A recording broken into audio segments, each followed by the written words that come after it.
Today, our lesson Bible study is about work and excellence. We know that we are faulty humans. We make mistakes all the time that affect our work. But having a good work ethic is important to God.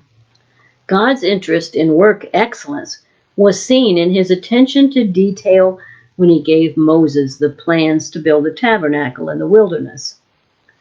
Beginning in Exodus 25 and continuing for 5 whole chapters, the Lord set out his detailed blueprint for building the sanctuary.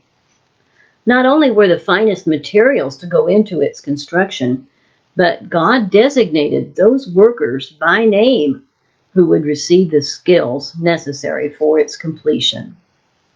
He not only added to their talents, but gave them wisdom and understanding so that they could teach others.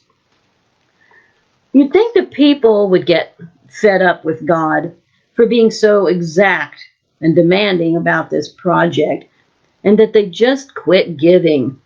But we read about just the opposite response from the people in Exodus 36, 5-7. And they spoke to Moses, saying, "The people bring much more than enough for the service of the Lord, which the Lord commanded us to do." So Moses gave a commandment, and they caused it to be proclaimed throughout the camp, saying, "Let neither man nor woman do any more work for the offering of the sanctuary." And the people were restrained from bringing, for the material they had was sufficient for all the work to be done. Indeed, too much.